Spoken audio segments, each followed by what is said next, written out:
I'm going to talk about radiating hope.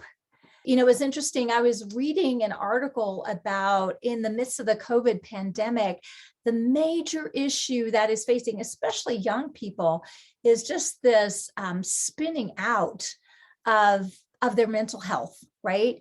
There's depression, there's overdoses, there's suicides, all sorts. There's just addictive behavior. The mental health professions are getting overwhelmed. Literally, they're getting overwhelmed. And people are hurting. And really, I think it's about this issue of hope. And the challenge is, it's not that things are so much worse than they have been, but we have so much press in your face that has a spin of hopelessness, of things are so bad and they're getting worse.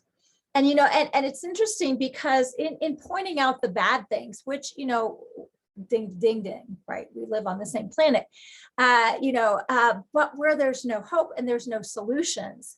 And then we keep on going from bad to worse, to worse, to worse. Well, you know, anybody's going to get depressed. And so hope is a huge thing. And as followers of Christ, we are the ones that are connected with hope that transcends everything else. But we've got to get it in ourselves. And, you know, knowing the struggles, I hear people's struggles all the time. I'm like, dang, that's bad. You know, one of my honestly least favorite sayings that people tend to say is that it's all good. And I'm like, no, it's really not all good. There are things that are really bad, and it's not all good. But, and this is a big but, you gotta put your butt in the right place. Andrew Wellnick always says that, which is brilliant. But we have something that transcends and brings us up higher. We've got a hope that is so sustainable and so sweeping and so redemptive that it transforms everything around it.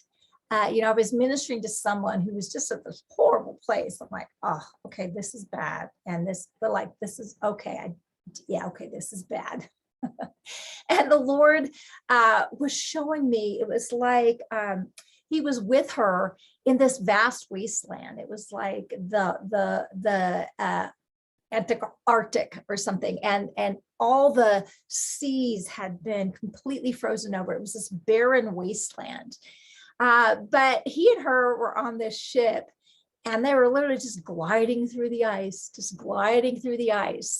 getting to happier seas, getting to sunshine, getting to the good things. And he was relentless, but he wasn't going to do it without her.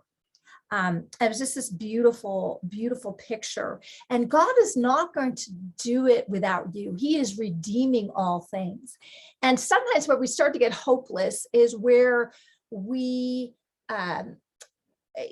this is bad. And so it needs to look better like this. Okay. And the truth is, God has so many different ways to redeem. And so what is our expectation? And in the midst of things that haven't shown up yet, that are the good things, that are the promises, that things that are evil things that have not slackened or maybe have gotten worse.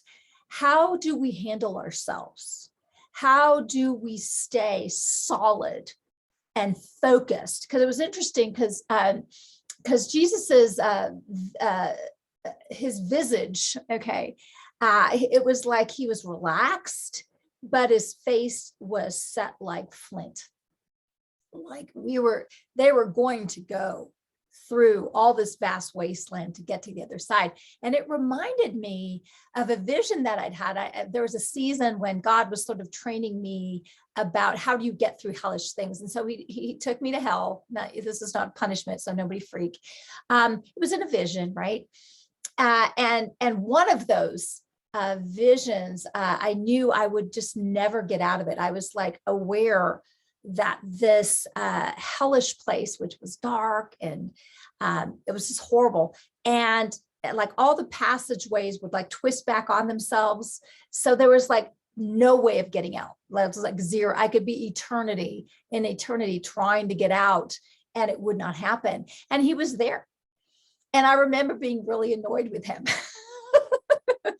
because he didn't look like he was in a hurry to get me out of hell. I'm like, I'm in hell. You're here. Get me out of hell. Right. And he just wasn't. I mean, the hellish things don't faze God in terms of like freaking him out and causing him like, well, we got to do something. Okay. They faze God because he's compassionate.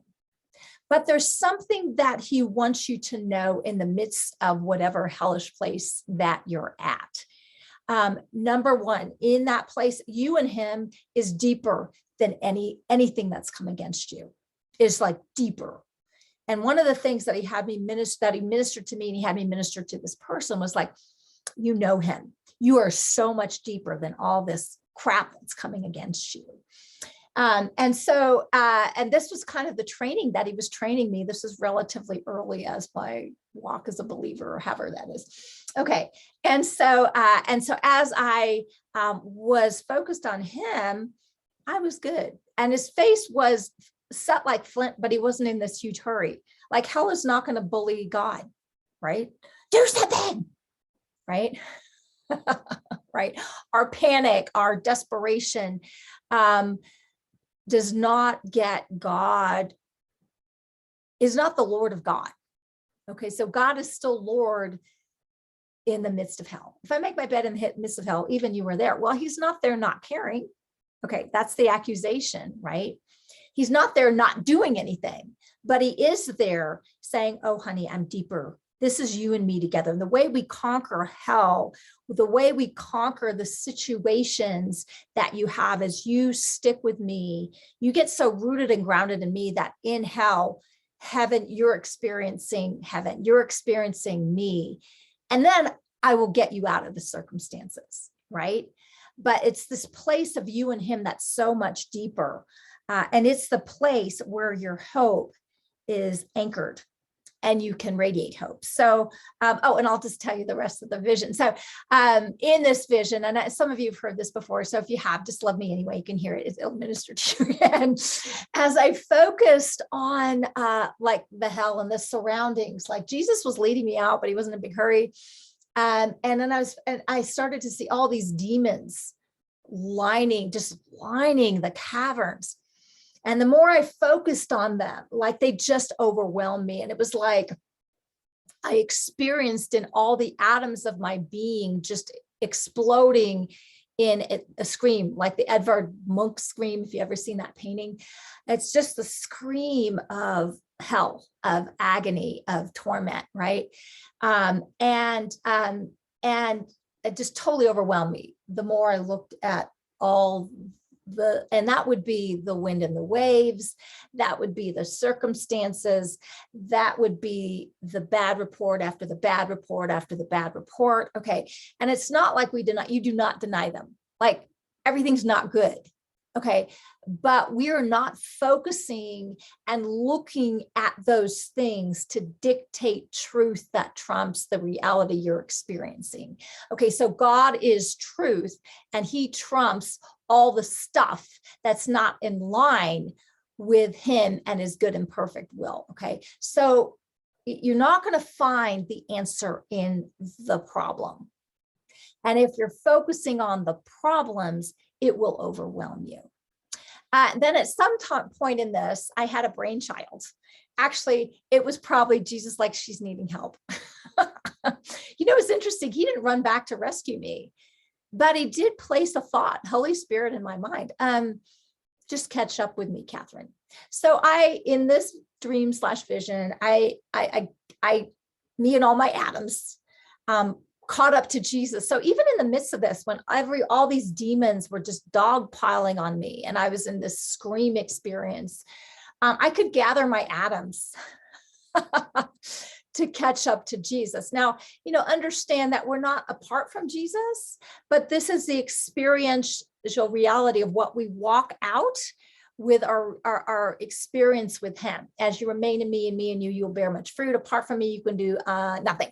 Okay. So it's that place of separation where we're alienated in our minds that we get overcome, but it's in our freaking minds. So gather your mind and catch up to Jesus in your mind. Okay. And I did. And so by the time I caught up with Jesus, which was like not very far ahead, right?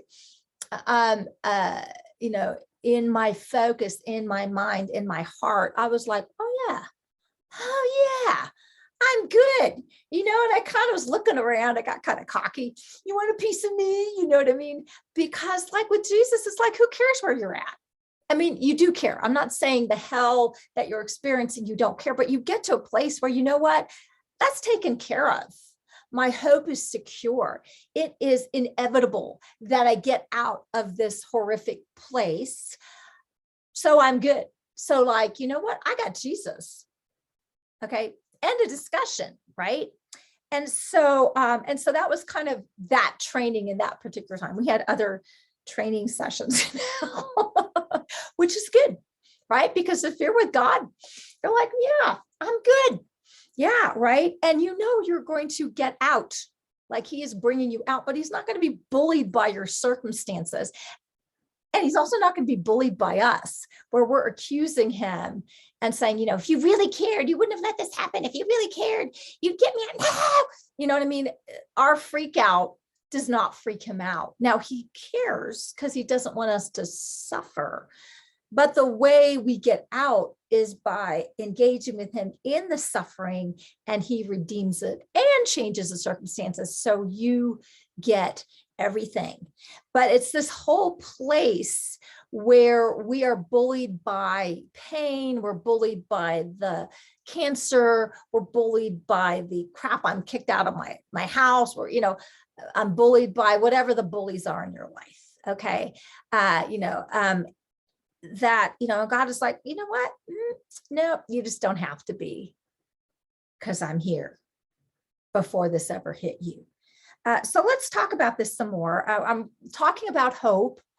I'm talking about your ability to be so filled with it in the midst of all the crap that's not good. Okay. That you can radiate hope. Oh my goodness, because you know something. Number one, you know the one who loved you and gave himself up for you. So ding to ding, ding. Grace and peace is multiplied through the knowledge of God and Jesus, our Lord, according as he's already given us everything pertaining to, let me think. Oh yeah, life and godliness. So if it has to do with your life and you need something good and you need something bad, okay, so he's already taken care of that. And godliness. In other words, wow, I'm acting like the Antichrist. I've got these addictions, I've got these compulsions, I can't forgive, I'm judgmental, I'm blah, blah, blah, blah, blah, blah, blah, blah, you know, and he's got that as well. So pretty much he's got you covered, and it's a done deal, except for we're walking out the doneness. Okay. So some of you in the place where you've just been beat up, and he has compassion on your beat up, and I'm sorry about your beat up. But that is temporary. I got news for you. It's called the gospel. It's called good news. Proverbs 13:12. Hope deferred makes the heart sick. So I run into so many people who come to me with a sick heart. It's just been dragging on. They've struggled. They've fought the fight of faith, and they're just beat up, right? It just goes from bad to worse. And you know what? It matters. Your heart matters. But your feelings don't dictate truth. Okay. Your feelings matter. It's the reality you're experiencing, but it does not dictate truth. So it all matters. So you get the ministry of truth, which faith is coming through there. And then your feelings matter. And then you get ministry for your feelings, and you get ministry in your body. Like you get it all. But it may not flow in the way you're thinking, but the way it will flow from is from this relationship of your union with Christ that's already been secured. And he's wild about you. And oh, let me just remind you, love never fails. So in the place where hope deferred has made the heart sick, it's a thing. It's where you're at right now, or where you have been. But, oh, let's get the but in the right place. Okay. But when the desire comes, it is a tree of life when the desire comes.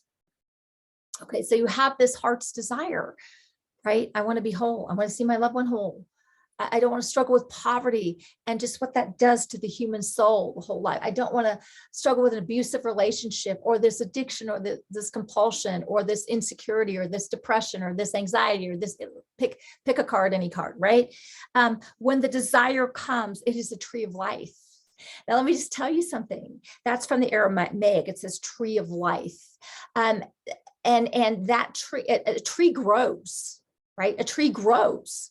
So it's not just, bam, this is good. And it's got life, bing, there you go. Got it, checked it, nabbed it. No, it is something that grows and bears fruit in and of itself.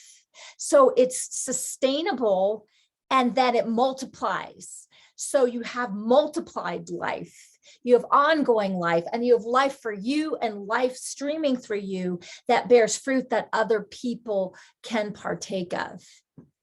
This is you and Jesus partnering together. The Passion Translation in Proverbs 13:12 says, I just love to give just little nuances because these are beautiful. When hope's dream seems to drag on and on, you have a dream, you have a hope, and it just is dragging on, and you're just feeling weary and well-doing, right? The delay can be depressing. Okay, right? Okay, so let's just be honest. Okay, and let's just bring our feelings to the Lord. Let's bring our experience to the Lord. Let's bring our pain to the Lord. And let's get our big girl, big boy panties on and try to get past the accusation. And if you're feeling the accusation, you don't care, you don't fulfill your promises, it feels like you're a liar, well, then do business with the Lord. I forgive you for all that, right? So you gotta come with whatever you got. Okay, that's called authentic.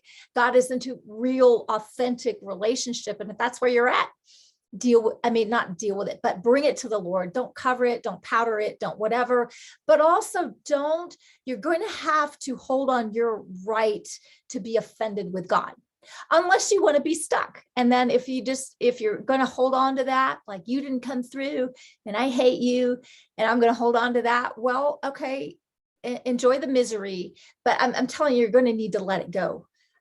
If you want, it's not that God is like, I'm not going to help you. No, it's just, you can't receive from a God who you push away. All right. He's not going to jam the answer down your throat. So we have to come clean. Okay. But the delay can seem depressing, but when at last your dream comes true, I hear a Disney song coming on. Life's sweetness will satisfy your soul. So you get soul ministry as well as the answer. And I'm telling you, this place of you and him, once that desire comes through, once the answer comes, once the crisis is ended, having connected with God in the middle of the crisis, you're more rooted and grounded in love. And that's what makes everything meaningful. Once the answer comes and there's beautiful things, the circumstances get better, ding to ding, ding. I look back, ding to ding, ding, at the things that the Lord has brought you through where the circumstances really got better, right? Let's just be, humble instead of not holding on to the chip on our shoulder. Okay. And so when you got through that, that sweetness is not just the answer, because there'll be another problem that'll probably pop up, but it's the sweetness of this place of you and him. And then you are so rooted and grounded in love, you get to be stable, right? And you will draw upon that for the rest of, eternity. Right? Okay. All right, let's go to Romans 15:13. This is beautiful, Passion Translation. Now may God, the fountain of all hope. I love that. See, God is not just a little dab, a little package. Bam, there you go. No, he's a fountain that's ongoing, right? Okay, fill you to overflowing. Ding to ding ding with uncontainable joy, baby. You got it going on, and perfect peace as you trust in him. So you know what, a good thing to tell yourself is like, I don't know how you're going to pull this off. It is really bad. And I feel like crap right now, but I know that one way or the other, it is going to turn out good. How masterful is God at redeeming all things? This is God we're talking about. This is love that never fails, right? And so you can trust the one who loves you and does the ultimate good. And if you're needing healing because you're having a hard time trusting him, well, ding, ding, ding. That's what needs to happen. But seek him in that place. God, I'm having a hard time trusting you. It feels like you let me down here, here, here, and here. And you can list them all off, right? Let him minister to you there, because that's where your answer's going to come from. And may the power of Holy Spirit continually surround your life with superabundance, baby. Sorry, that the baby is mine. Until you radiate with hope, superabundance. Okay. May the power, this is dunamis power. This is, we're not lacking wattage here. Okay. The power of Holy Spirit continually surround your life. Once again, it's a fountain. It's continually, it's like all around you, surround your life with his superabundance. Like he's not a little dabble dude. He's got it overflowing for you until you radiate. You are lit up like a Christmas tree, right? You are a light bulb, radiating hope. And then you have something to offer. You receive and you minister out of what you receive. Why do you think I can minister hope? Is because God's had to minister a lot of hope to me in really crapola situations, just like you've had, okay? Let's go to Hebrews 6. I'm going to read 6, 11, 18, and 19. We're going to skip around. But we long to see you passionately advance until the end, and you find your hope fulfilled. Okay, this is my heart for you. This is Paul's heart. Actually, it wasn't Paul. We don't know who the author of Hebrews is. Okay, whoever the Hebrews writer was, speaking to the Jewish Christian church, right? So passionately advance, okay, until you find your hope fulfilled. We get to stand with each other until we find hope fulfilled. Skipping down to verse 18. So, oh my goodness, this is so good. Okay, ready? Okay, so it is impossible for God to lie. He's the truth. So if he says it, bam, there it is. Right. For we know that his promise and his vow will never change. You know, as much as the contradiction comes, God just doesn't change his mind. I don't know if you've noticed this about him, but yeah, no, we're going to this. No. Okay. Yeah. Oh, there we go. Okay. Yeah. We're still doing it this way. Oh yeah. Okay. Now my yes is still my yes. And yeah. Okay. Let me help you with that. Amen. Right. And now, oh my goodness. Okay, get ready. Oh, this is so good. And now we have run into his heart to hide ourselves in his faithfulness. There are times when things are so bad, you just need to run into his heart. That is your life. It's like, oh my gosh, I am getting pelted. I'm getting hammered. I'm getting hit after hit. I need to run into his heart. That's inside you. And no one can stop you, by the way. Just like no one could stop me from collecting my atoms. No demons piled up on right in me in that vision could stop me from running to Jesus, running into his heart, to hide in his faithfulness. And in his faithfulness, I'm like, yeah, you want a piece of me, right? This is where, and we hide in his faithfulness. Okay, so he's faithful, even when we're faithless. And he can lend us our faith, which works by love that never fails, because he never fails. Ding to ding, ding. Okay, this is where we find his strength and comfort. Okay, so we're not like trying to work up our strength. Like when you're tapped out, you're tapped out. Run into his heart, right? This is why you find his strength and comfort. Oh man, if you've been beat up, you probably need some comfort, right? Okay, for he empowers us to seize what has already been established ahead of time, an unshakable hope. You see, he empowers you to seize an unshakable hope, and it's already been established ahead of time, and he's the one to empower you. So this is not you working it up and trying to confess your way into it. No, if that's what you need to do to help yourself and do that, great. But if you're doing it to try to make something to convince yourself, well, just run into his heart and he'll convince you. He's pretty persuasive. We have this certain hope, like a strong, unbreakable anchor holding our souls to God himself. So this hope holds our souls to God himself. This is our union with God that's already been established, right? Our anchor of hope is fastened to the mercy seat in the heavenly realm beyond the sacred threshold. So this has already been established. It's already been established by him in his mercy. We need mercy. And we need grace. We need grace. And you know what? Let me just say your new mantra. Yeah, whatever I need, I get it, because God is that faithful. Yeah, I need that. Yeah, God will work it out. I need counseling. Yeah, God will work that out. Lead me to the person. It'll give me the funds. If I just need grace to blah, blah, blah, yeah, yep, that'll work out, because you get what you need. Why? Because God already knows. Like, this is not broadside him. Let's go to Hebrews 10:23, Passion Translation. So now wrap your heart tightly around the hope that lives within us, knowing that God always keeps his promises.